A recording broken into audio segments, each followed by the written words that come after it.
We are HTLA Radio 1. You will lower your shields and prepare to be boarded.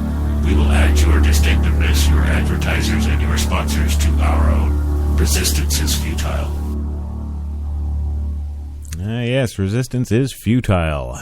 Good evening, good morning, good afternoon, whatever it may be to you. You have tuned into HTLA Radio 1 New York, and it's time for the Film 101. Yeah. Got some good stuff for you today. We got some stuff on the new release from DJI. They're doing the live press conference as we speak here. So you're probably not listening to me right now. You're probably over there.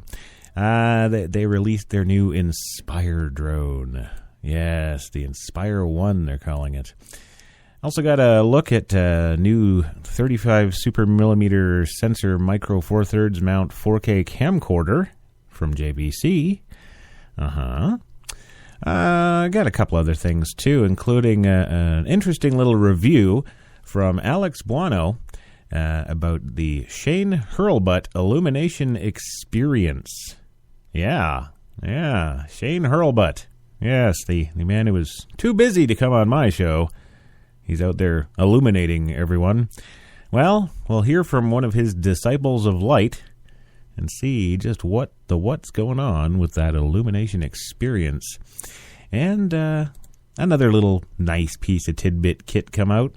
Yes, Zacuto's new Recoil. Yes, the one that's even got Philip Bloom Raven. So don't go anywhere. We'll be back for our first segment of Film 101.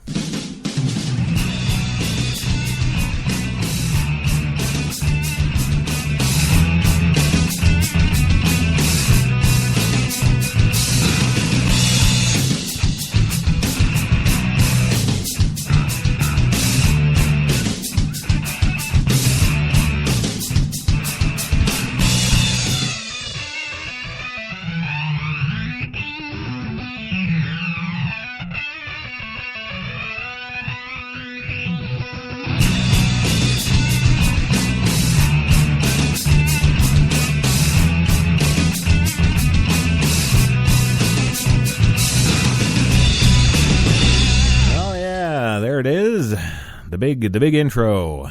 Yes, welcome everybody to Film 101. I am your host, Christopher John Taylor, and I work every day at HTLA Radio 1 New York. Yes, I do. 56 degrees right now in Central Park and a clear, semi-moonlit night. Yes. It's weird that it's still 56 degrees, but hey, who's complaining?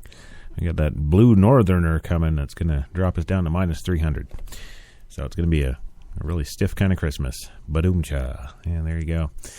On our show tonight, as I previously mentioned in the segue, we're going to be looking at DJI's new Inspire 1. Yes, the new 4K drone. We're also going to be looking at a new 4K camera offering from JVC for around the $4,000 mark. Yeah. Zacuto's new Recoil 2. Yes, the new edition. Apparently so much more, enhanced, refined, redesigned, something. Yeah. Well, it's supposed to be really good anyway, so we'll be sure to run through that for you. But first tonight, we're going to hear from Alex Buono, who had the chance to go through Shane Hurlbut's cinematography workshop, the Illumination Experience. The 25-city tour ends this weekend in Los Angeles. Oh, geez, I wonder if he'd be able have time to come on the show for an interview. No, he's too busy. That's fine. I'll just get Christian Bale instead. Yeah, so let's just get this out of the way. Shane Hurlbut is a maniac. As many of you have seen for yourself, that dude is a force of nature. Yes, he shoots big movies and brings top-shelf ASC-level credentials to the table, but beyond that, he brings a level of energy and passion for cinematography education that is as yet unrivaled. There you go. Rather than offer a straight play-by-play, I thought I'd walk through the top 5 things that I personally learned about cinematography by watching Shane's workshop. Number 1, the concept of the keyframe. Yes, if you had to convey an entire scene in one image, what would that image be? This is one of the best lessons in the entire workshop, I think, he says. It's something that we all do unconsciously when we read scripts. Certain images resonate in your brain, and those key images inform the design of the entire project. The lesson that I learned here from Shane is to make that unconscious process much more conscious, and to deliberately decide on a key image for every scene. Okay, I'm just going to interject there. You should be doing that anyway. Go back to Storyboarding 101, which should be long before this process. But anyway, yes. So it's also a safety so that if push comes to shove and you have to start combining shots, you've already decided the most important elements in the image to capture. Great idea. Number 2, light study. One of the most elaborate constructions of the workshop is something that Shane jokingly calls the pirate ship. It's a circular dolly track with multiple light sources, a bounce source, Kino source, and a hard Fresnel source, mounted on the boom arm of a Fisher 10 dolly.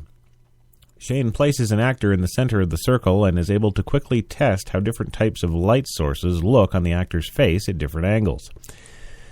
In this section, Shane also mentions his background as an assistant to legendary still photographer Herb Ritz, where he lit some of Ritz's most iconic photographs, and you can really tell that Shane has some deep knowledge to share about lighting the human face. What I really appreciate about this section of the workshop is how Shane digs into the subtleties of lighting. Anyone can pick up a cinematography book and learn the basics, key light, fill light, backlight, etc., but Shane really takes the time to demonstrate the nuances of how you actually set those lights by identifying the classic key light positions, the wedge, Rembrandt position, the eyeshadow position, etc.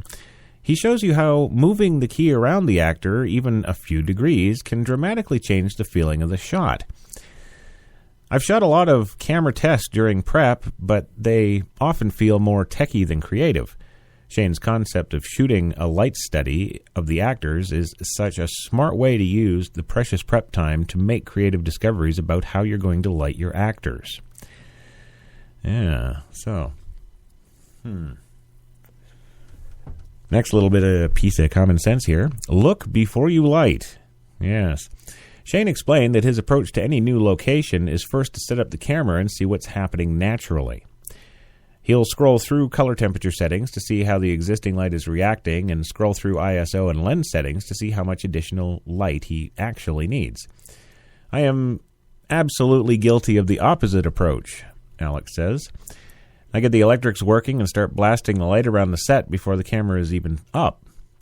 It feels proactive and responsible, but I definitely can lead to doing way more work than necessary. It can also mean that you never saw the bit of magic that was happening naturally. The bottom line is that today's camera sensors are so sensitive, it's worth looking at the natural light on camera before you start pulling out the big guns and spending hours lighting a set when maybe all you really need is just a touch of fill light. Good tips. Yeah, good tips. Number 4, DIY lighting. One of the most fun turns in the workshop is when Shane demonstrates how he lit a portrait shot from the Rat Pack using traditional lighting instruments. Chimera keys, Leica backlight, Kino fill light, but then he switched gears to DIY mode and recreated the exact same look using a lighting package sourced from Home Depot for about $200. It's tempting to see these unconventional lights and assume that they're just a parlor trick for the sake of a workshop, when in fact these are totally legitimate tools that are now used on movies big and small. Shane mentioned he used homemade batten strips on almost every movie he's ever shot, from We Are Marshall to Terminator Salvation and Need for Speed, and his newest film, Fathers and Daughters. There, another pretty good cinematographer named Roger Deakins, who also is a big fan of batten lights, he uses them all the time for the same reasons that Shane demonstrates. And that's another kind of key thing that, a lot of us older school film guys, we were stuck with using all the traditional lighting because of the effect on film, because we were actually exposing film. But now, of course, we're in that digital age where lighting just opens up to pretty much anything you want. And number 5, Alex goes on, the 33% rule. He says, this is my favorite lesson from the whole workshop. It's not techie, it's not lighting lesson or a great new piece of gear. It's way more important than all that, and something I've felt for years but never quite been able to articulate. Shane explains that there's a temptation to define the role of a cinematographer as simply helping the director manifest his vision. But that is actually only a small part of your job as a cinematographer, 33% to be precise. Another 33% of the job is motivating the crew and keeping all the departments working together, making the same film. This is actually the same advice I was given by Don Burgess ASC on my very first job in the film biz, as a camera intern on Twister. I used to tag along behind Burgess, constantly asking, how many stops are you underexposing the shadows? How many stops are you letting the skies overexpose? He finally said to me, you got to learn that being a cinematographer is not just about f2.8. A third of the job is being below-the-line leader, to inspire the troops and keep the peace when the hours get long and the budgets get cut. As Shane explained, the final 33% is working with the producers to stay on schedule and on budget. I actually found it really gratifying to hear Shane say these words out loud. Sometimes you can find yourself in a tug of war between the director and the producers, and you may feel like you're somehow selling out if you sympathize with the plight of the producers. But the fact is, you're all making this movie together. The producers are not your enemy, and the sooner you realize this, the faster you'll be treated like a professional. Of course, all of these hats you wear are ultimately in service of the director's vision anyway, and this 33% rule is a great way to keep it all into perspective. Needless to say, these top 5 lessons are just the tip of the iceberg. There were so many other takeaways for me personally, ranging from a really smart way of logging your camera data for eventual reshoots to some some innovative new tricks with movie, operating to some great advice about how to prepare for job interviews with directors. The cinematography workshop program is over 7 hours long, and if that's not enough for you, there's a second program that covers a separate full day. It's a lighting masterclass portion of the tour. Speaking as both a cinematographer and as someone who spent last summer on a cinematography workshop tour myself, I was really blown away with how much I learned from this program. So there you go, gang. That's the illumination experience in a nutshell. And some good takeaways from Alex there on that. And, I got to say, when Shane started to, make himself available, and this was actually, a lot or a long time before he actually started getting into anything as organized as the Illumination Tour. He was helping filmmakers on Twitter before that, a couple of years before that, I think. He was, he's always had that open door policy at Hurlbutt Visuals to, if you want to sign on and be a PA or an intern, he's always had his door open as much as possible for that. And, he definitely should be rewarded, I think, for giving that kind of a contribution back to the industry as a whole, as it, progresses in technology and increases in digital technology and certainly expands with the broader and broader range of individuals that are seeking to enter this kind of creative area, whether it be just as a hobby or whether it be, indeed along the lines of going the professional routes and getting with the unions and all that other cool stuff. So I would strongly suggest you check out the Illumination Tour, go for the downloads if you can pull that together and check those out, because it's absolutely great information, and it's definitely worth your time. So we are going to go for our first commercial break here, and when we come back, we're going to get into the DJI Inspire 1. Yeah, we'll be back in 2 minutes, gang. And you're listening to HTLA Radio 1 New York.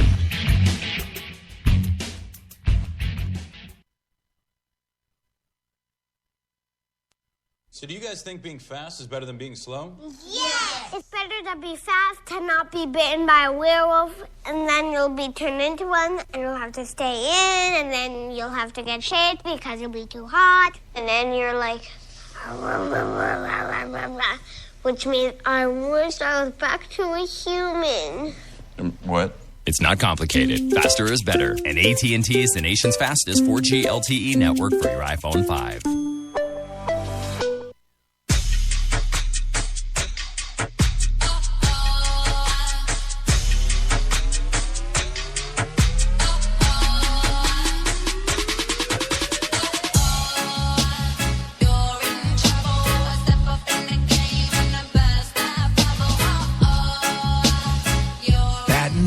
Glasses. White Rum has a new captain.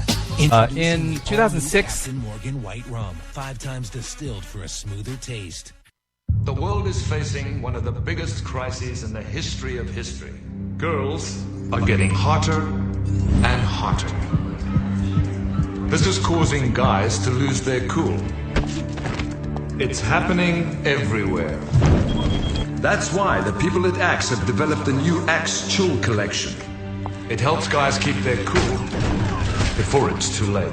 Girls are getting hotter. Keep your cool with the new Chill collection from Axe. When you have cable and your picture freezes, you get irritable. When you get irritable, your work suffers. When your work suffers, the wrong man is convicted. When the wrong man is convicted, he has time to think. When he has time to think, he thinks about you a lot. And when he thinks about you a lot, your house explodes. Don't have your house explode. Get rid of cable and upgrade to DirecTV. Call 1-800-DirecTV.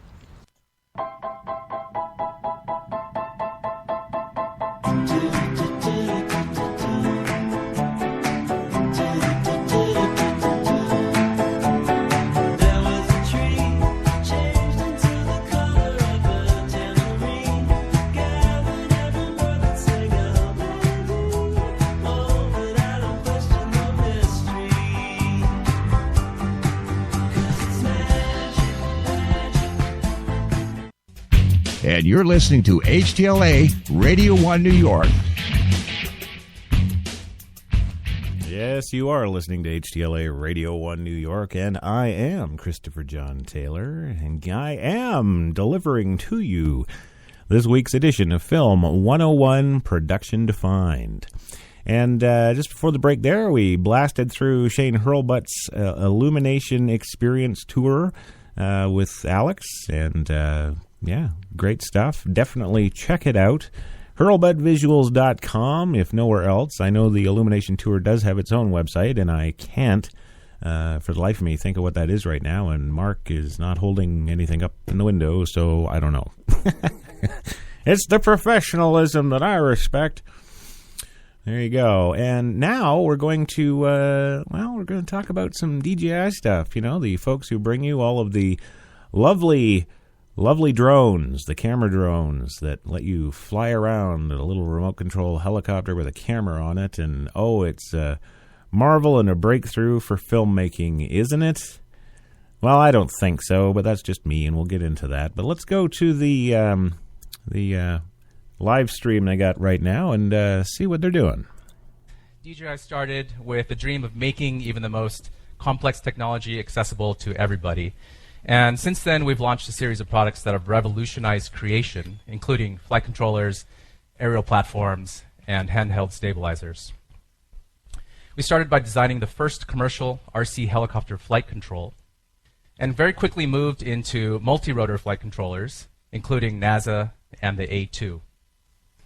At the time, remote-controlled flight was essentially limited to hobbyists, and DJI produced some of the most popular hobby kits available for building quadcopters and hexacopters. Professional multi-rotors in the Spreading Wings series followed very quickly. These are large, heavy-lift aerial platforms that are capable of carrying image-stabilized or large stabilized camera payloads using our ZenMuse gimbal technology. Now, ZenMuse gimbals incorporated high-torque brushless motors, allowing for unparalleled camera stabilization in the air. Just under 2 years ago, we released the Phantom flying camera. Now, this camera has taken the world by storm, and it really has enabled almost anyone to put a camera into the air. Most recently, we released the Ronin, an affordable handheld stabilizer for the film industry. Now, because of the enormous impact that DJI has had, we've been able to expand and are now over 2,800 employees worldwide from 20 in 2006. We are an international company with offices in China, Hong Kong, Japan, the United States, and Europe. And 2014 has been DJI's most successful year to date, and we continue to grow exponentially. This year we opened new offices in San Francisco and in Rotterdam. This growth has made the Phantom and consumer drones in general an increasingly ubiquitous part of our culture. What was once a category only for small niche is now seen everywhere, from The Big Bang Theory to, most recently, South Park. So what does this growth really mean, and what is the impact on the world? Now, one area, of course, is in filmmaking and photography. As a photographer myself, I've always enjoyed capturing shots like this, although this wasn't captured by me. This was captured by our good friend here, and now Randy J. Braun. But I always knew there was more to what might be possible. And what if you could unlock that third dimension of flight? And suddenly, shots like this become possible. Now, this picture was taken by Randy as well. You can see him on the kayak there. And he threw his Phantom into the air when he sensed that something was close to him. And this is what came out of the camera. So there was, in fact, something very close to him. This new technology has allowed us to tell stories in a completely different way. And photos like this, which were virtually impossible just a few years ago, are now almost commonplace. I mean, not exactly this photo, but the creators around the world have really embraced aerial imaging. Now, skypixel.com is a new website dedicated to the sharing of amazing imagery. It's the perfect place to share and see incredible content from creators around the world. And it's not just filmmakers and photographers who are benefiting. People across the world are doing things that are completely new from the air in a wide range of industries. They're creating compelling imagery about their businesses, and they're also exploring places that people have long not been able to go, like Chernobyl here on the right. They're also being used extensively in travel and tourism, and in wildlife monitoring and conservation. In more practical use, real estate agents are flying Phantoms and other aerial imaging platforms to get unique views of homes for sale, and archaeologists are using the bird's eye view to gain greater understanding of ancient cultures.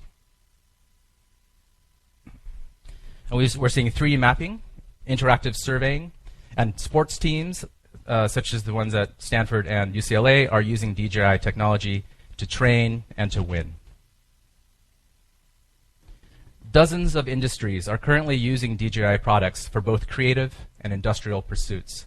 In particular, I'd like to point out two of our DJI creators in the audience, Dr. Sung-Fu Lee, who is researching the use of multicopters to provide wireless communication and connectivity in disaster areas, and Paul Braun with Taking Autism to the Sky, who is helping kids in the autism spectrum to gain a better understanding of their place in the world.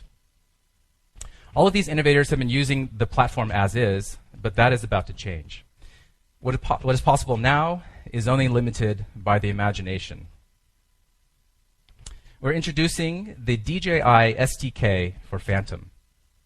Now, we've spent years developing flight platforms and are now opening access to everybody to see what all of you can create. The mobile software development kit supports iOS and Android, and developers are able to control a Phantom's camera for access to real-time video with full camera control. There's access to live telemetry, including GPS location, aircraft status, battery level, your speed, and more. Flight control has been opened up. You can control the Phantom in flight. You can upload and download waypoints and automatically take off and land. And for security, all of the communication between the Phantom and your mobile device is encrypted. We're already seeing some amazing applications being developed by our early partners. Now I'd like to introduce Antoine Martin from Pix4D. who will talk about some of the things that they are doing with the SDK. Thank you, Eric. I'm really excited to be here. I'm excited to build on the ease of use of DJI's flying camera and integrate it with our platform. I'm excited to turn the Phantom into a mapping tool, thanks to the software development kit. Pix40 is enabling autonomous mapping. We have a software called Pix40 Mapper that turns thousands of images, regardless of which camera it used, which lens, which orientation, and we turn that into 2D maps and 3D models very accurately. Our professionals have safety standards and respect privacy, and the software works automatically. We already have thousands of users using drones to be able to acquire images all over the globe. And today alone, 1,965 projects were done using images from drones. There's a myriad of different sectors in need of models and measurement daily: construction and civil engineering, landfill and mining, first responders, agriculture. We enable the construction site manager to inspect, to measure, to collaborate on a design, or to look at a critical structural problem. We enable the farmer to only fertilize the right amount of nitrogen, or to quickly react to insufficient water needs. And we enable the architect to draw, to plan, to save, and to preserve. This is how our application works. Can we have the video, please?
Okay, thanks, DJI. That was very, very informative about everything but what we're doing here. It's nice. Yeah, so they're showing us the little flying around videos, and oh, it's so exciting, and yeah, and they didn't talk about Inspire. Yeah, okay, well, never mind. Fine. See if I go to you guys again for your own information from now on. Yeah. Jeez. Well, anyway, the Inspire is, basically just another little drone with a little 4K camera on it.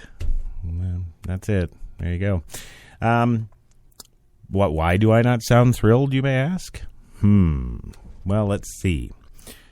When the drones first came out, of course, well, yeah, maybe be fair. My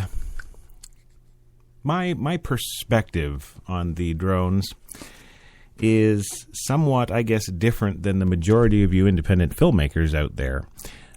Reason being is that when I see a new piece of gear, I look at it from the perspective of, I guess, a major motion picture filmmaker. I guess from a television series filmmaker. Not from an independent kind of float in the clouds creative that can pretty much do whatever they want. Now, don't get me wrong. When these drones first came out, I thought, hey, that's kind of cool. You know what? That saves us on having to rent that $500,000 helicopter to get those shots of our character and his family driving through the woods of Pennsylvania, or, that sweeping shot across a beach in a war movie, or, sure, okay. But then you kind of get to thinking about that, and, the budgets that you're already talking about for films on those scales, where you used to rent helicopters, but now you can just use one of these guys, they were kind of up there, They weren't cheap. They weren't low budge. So you really wouldn't do that anyway, because chances are you'd have to rent helicopters to actually be in shots, with your actors in them, et cetera, et cetera. Yeah.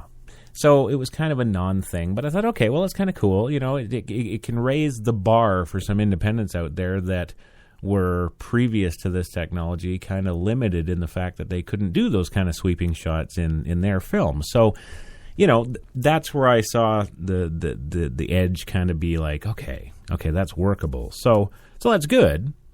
But now that they've been out a number of years, still kind of not really excited anymore, because what do we see? Well, let's see. Philip Bloom. Yes, he did a very good example of what the majority of you all out there are doing with your drone cams. Yes, the flying all through and around Vietnam, I think it was, or where the hell was he? Fiji? I don't know, something like that. Some jungly kind of place with a bunch of sort of Asian, Persian kind of looking people. I don't know. Yeah, whatever. Yeah, and that's all you can do. And he did it well. Actually, he did it about the best I think I've ever seen it done. But he put together a little film. I think it was about 10 minutes long, and it's just flying over the jungles and through the trees and down by the dock and over the boats in the water. And yeah, it was in Vietnam, I think. Yeah. Yeah, and he did it, and it was done, and boom, okay, there it is. And that's it. What do you do about it? Yeah, next window. Yeah, not much there. Kind of cool. But that's about it. Tell a story? I'd think you'd be pretty much beret wearing and sitting in some little cafe somewhere talking about the inspiration and the feeling of the film. Yes, because I don't know. It's not. No. So, yeah, that's about what I got to say about that stuff. So, yeah, the new Inspire 1 from DJI Systems, and I think it's $2,800. Oh, yeah. There you go. And you can have that. $2,800, B&H, Adorama, all your usual outlets. Go for it. I'm sure you can even get it on Amazon. And you guys keep doing your little fly-around videos and putting them on the YouTube, and, yeah, you do that. But I'll take my $500,000 helicopter any other day. That's right. Oh, like to say shout-outs and hey-hays to Mr. Guy Shea. Yes, Guy Shea. There he is in the chat room in Spreaker here. Spreaker.com. Just hop on over here and punch in the old HTLA call letters, and you can come and hang out with me and Guy Shea. Yeah, so there's your DJI drone cam dealio right there. That's pretty much what that is. But don't go away. We still got some stuff going on here. First of all, the JVC 4K cam that they've just released for $4,000. Yeah. And like we needed another one, what the hell. And also the Zacuto. Yes, the new Recoil 2 rig. Yes, very, very versatile. This is something that actually Philip Bloom says, hey, I love it, mate. Yes, he does. So let's talk about the JVC cam for a second. Now, we've done a lot of cam discussions on this show, including my favorite, when we had the RE 65mm digital cinema camera here. That was sexy.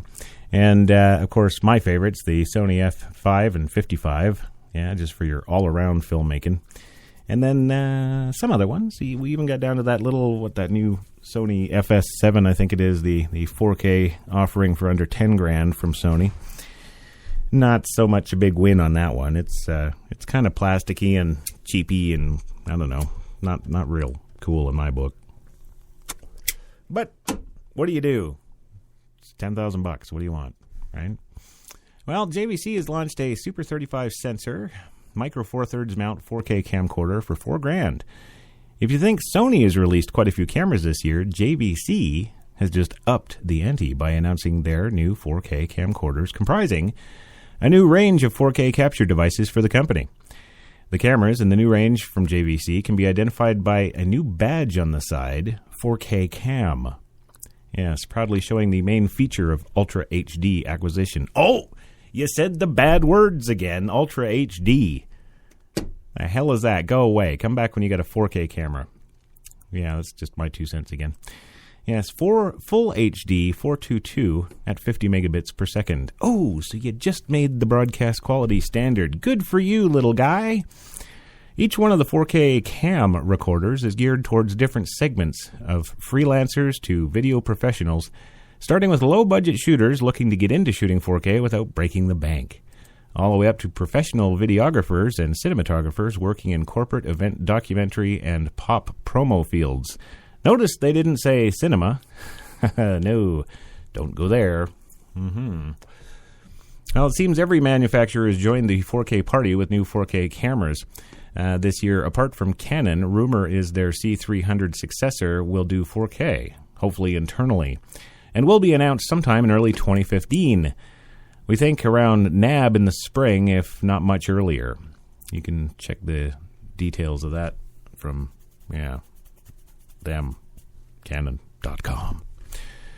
The JVC GYHM170E compact 4K camcorder retails at $24.95 US. Yes, it's compact in size, but it's got 4K features. Yes, built-in ND filters, 1/4 and 1/16.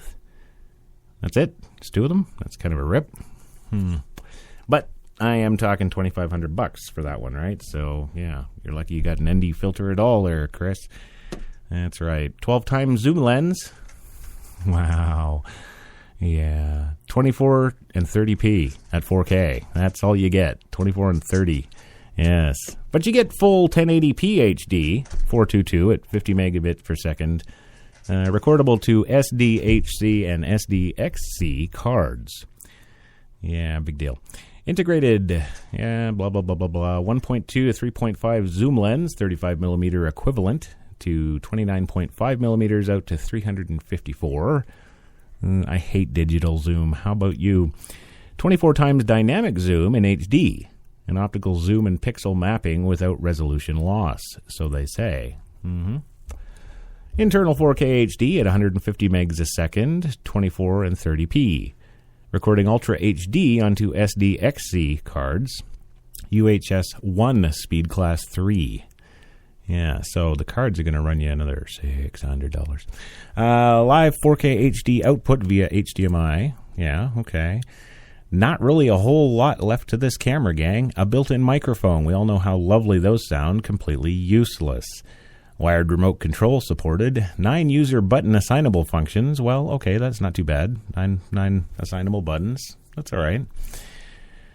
And the BNVF8 7.2 volt battery with AC adapter. Yeah. Now you get up into the $3,000 range. That's their HM200E. And let's look at those features. Whoa. Well, nothing really changed at all. No. Still UHD. Yeah, no. Now we go up to the top of the line there, the LS300E. Yes, $4,450. This is an interesting development. Sporting a micro 4/3 mount on a Super 35mm sensor dubbed AlpaSense, possibly developed internally by JVC or sourced from Sony or another manufacturer. Yes, the LS300E is a very capable machine with Ultra HD recording at 150 megs per second, which is higher than the 100 megs per second on the GH4. Oh, I see. I get it now. These cameras aren't to be, real cameras. They're comparing them with the GH4. Badumcha. Yeah.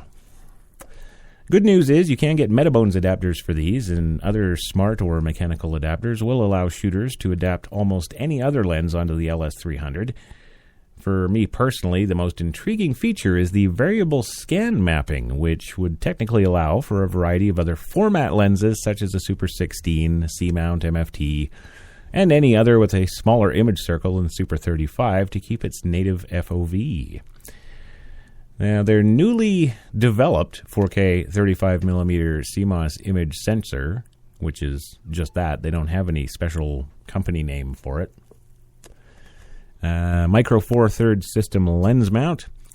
Variable scan mapping maintains native angle of view for a variety of lenses, including Super 35 MFT and Super 16. Adapters available for PL and EF mount lenses, so you can pull out your primes or you can pull out your Canons. Either way.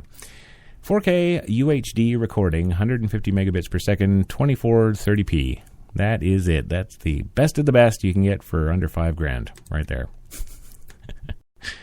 Not so great. They also have released the SP100E remote head 4K cam camera system.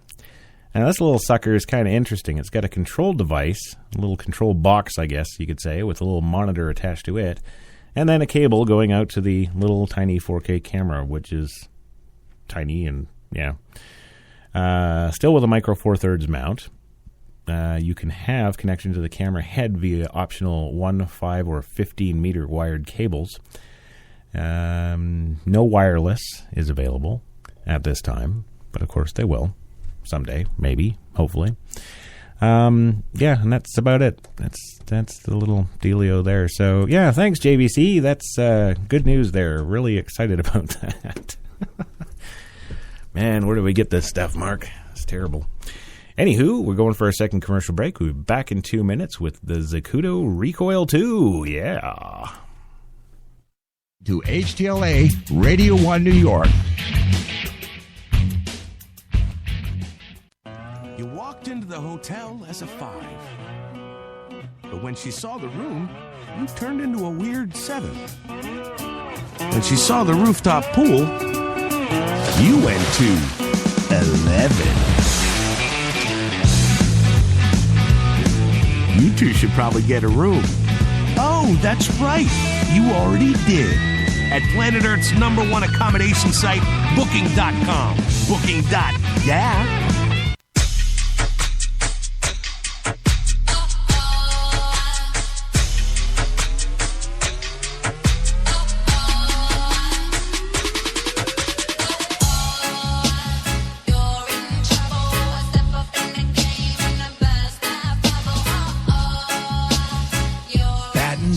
Glasses. White Rum has a new captain.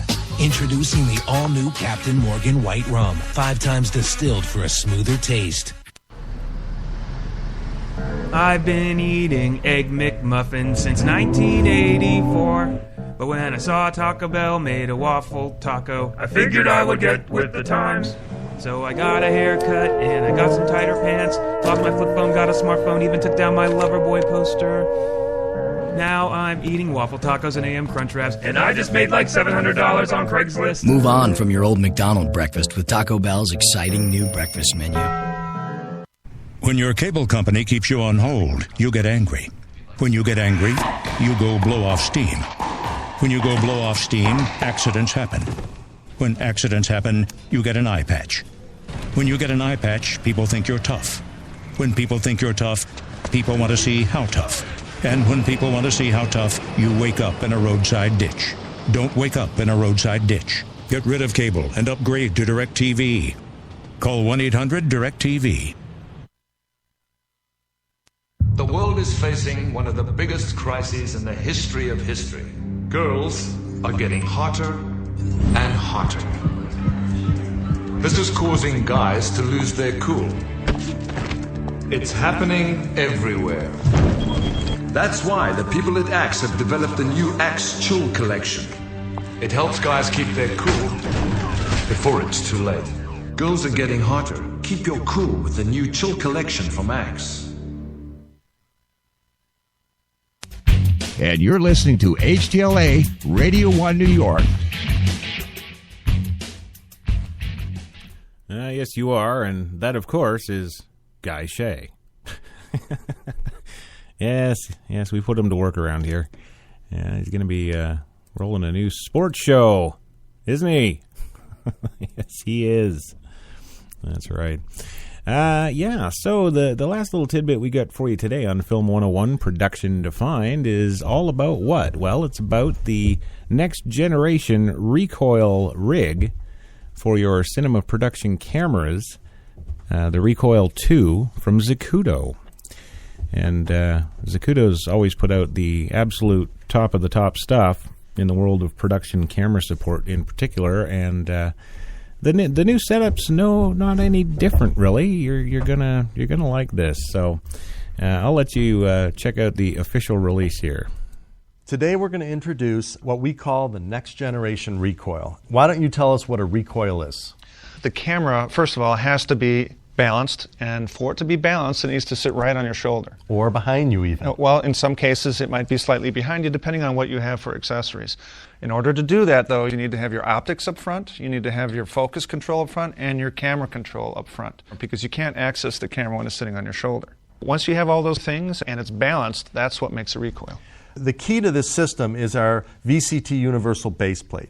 You can either use a VCT tripod adapter plate, or we have a 1/4-20 and a 3/8 screw here, and you can actually put your tripod plate directly to the VCT system. You just pop on the pod, you pop off, and that camera's sitting quite a bit lower than it did in the first generation. It works with every camera on the market that is base plateable, which means it's got to have a flat bottom on it. Right. The base plate has over a 7-inch adjustable range. So as things get more front heavy, the camera slides back. As it gets back heavy, it slides forward. We've had some scenarios where the camera's hanging off the back of this even, but where the screw parts are on the camera, it's still on the plate. Right. There's obviously lots of accessories that can go on this thing, but the main one is this half cage, and it has a little piece of rail here, and you can move the rail along these 1/4-20s on the side, and that allows you to slide this half cage all the way forward or all the way back. The other thing that's really unique about this plate is that it has this rod riser. It allows you to mount the rods to the center of the lens, which is 85 mils, in order to mount a matte box. If you're using a follow focus only, doesn't really matter. But here is the critical part of our universal base plate, and it's this section right here. We've sort of learned that pretty much the balance point with cameras these days is where the lens meets the camera body, and that needs to be right in the center of the shoulder pad. It looks like nothing. It's 3 inches, but we're using that 3 inches in order to be able to hit the focus gear on the lens or the iris gear on the lens. If you're using another brand that didn't have that extra rod real estate here, your rig is going to be front heavy no matter what you do. Because you're going to have to slide your camera as far forward as possible, Right. and now the camera's going to be in front of you, and that's going to be incredibly fatiguing. That's not a recoil, and a recoil, you got to remember, is the tightest package you can create, and it sits on your shoulder Right. like an E&G camera. With controls. Here is the Z-Drive and Tornado. It really is a combination of follow focus and hand grip all in one, which makes it so you never have to take your hand off like you would with a traditional follow focus and reach up here, which would be kind of tight anyway, and then also move the camera, or, have it move on you. Now, it's not always necessary to have this. Some people would prefer to actually grab the lens, especially if it's a little longer lens, and just focus traditionally. But you are reaching back when you're doing that. It's Yeah. not like in the traditional way where you kind of grab the lens here. You're kind of grabbing it more by your cheek. Right. Now, on the right side here, we have a basic hand grip.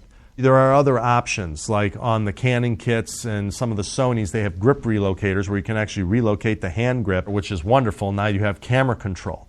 On the DSLRs, we have our Oki box, which gives you camera control. With our control grip, you're going to be able to do everything from zooming with a zoom motor to control all the menus, start and stop, punch in, all the fun features that you... Pre-programmed buttons. Exactly, that you want. Iris control. All on this hand without, again, letting go and having to find the camera. And it's self-powered with a 5D battery, so you don't have to have a battery in the back. So the last part of the puzzle is the optics. Right. We need to let people know that when you go to a next-gen recoil, you have to have some sort of viewing system, whether it's a monitor or an EVF. Here you see our gradical EVF. Now you could use our EVF from before. That was essentially the telephone screen size. Yep. You could use a monitor. You can use any one of those. All the mounting can come off our handle from here. Anyway, Or it could come off a rod. It can come off a rod too as well. But with this particular kit, It's really universal to all these cameras, this particular kit. We have it with a DSLR in it. That's how we kind of build it. But it's universal to all these cameras using this half cage. It's hard to believe, but this particular kit can take everything from a mirrorless camera all the way up to a camera the size of an Epic. Right. So this DSLR kit has our half cage, and the half cage obviously has some mounting screw type ports, which we're not a big fan of because anything you put in a screw port can come loose. And directors will walk up to your system, grab that monitor, and it is loose. You know I've been doing that for decades. Until we designed this particular system where you just put it in our Z-Lock. Now it's a pinch type lock system, and I can twist and turn. I can lift this whole camera package up with it. And now when you bring that metal together, it makes it so that you can't remove it. We have that in several places. It's on our handle. I mean, it's on our rails. You can see, I mean, we can remove this entire camera package in seconds, the whole thing, including the camera. And that's actually really nice. A lot of people want to pop the camera off really quick. You flip this lever and the camera comes right out of the system. Right. And you can go off and do photos and whatever, and then you lock it back on, and you can build this thing back up like as quickly as we tore it down. It's fast. Where's the EVF? I mean, that's insane how quickly you can put this system back together. Look at that. And really, it's all in its pre-adjusted position. Oh, yeah. Once you adjust your EVF, you can tear it down, take it out of the case, put it in, however you want to pack this up. So this is our next-gen Recoil. We've been working on this for quite some time, and I'm really proud of this system. I think that this is a system that you can use now and into the future. You can change out all your cameras, and you don't have to have all these different base plates like we had in the past. Yeah, this is it. So I'm very happy to introduce our next-gen Recoil. Yeah, and there it is, the next-gen Recoil. Innovate it, inspire, and create. Right there. Just get to it. Don't just sit around doing nothing.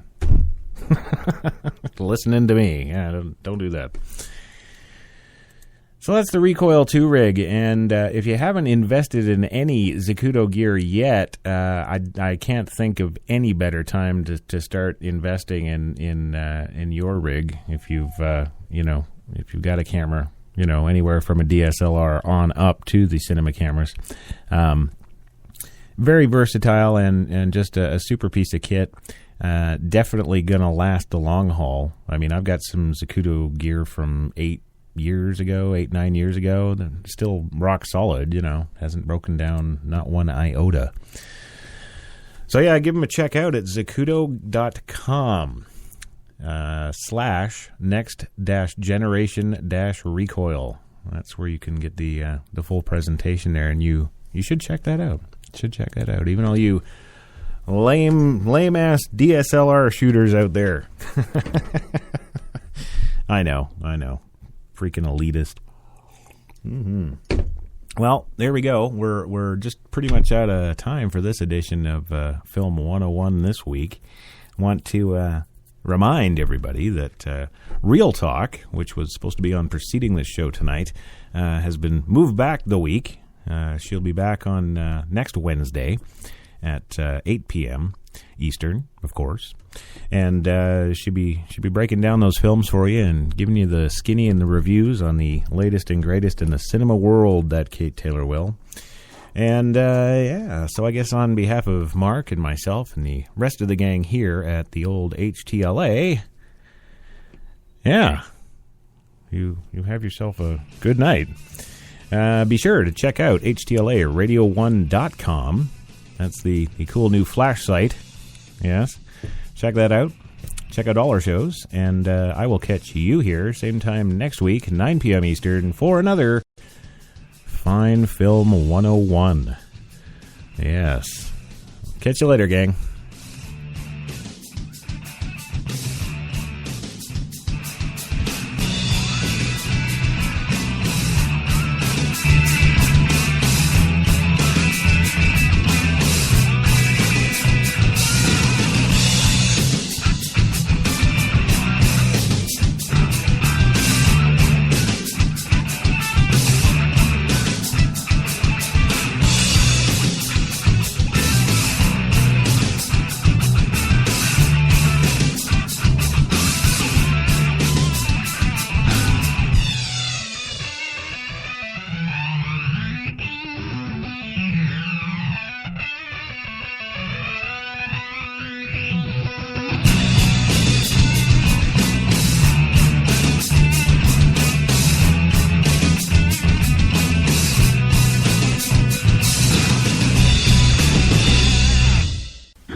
are HTLA Radio 1. You will lower your shields and prepare to be boarded. We will add your distinctiveness, your advertisers, and your sponsors to our own. Resistance is futile.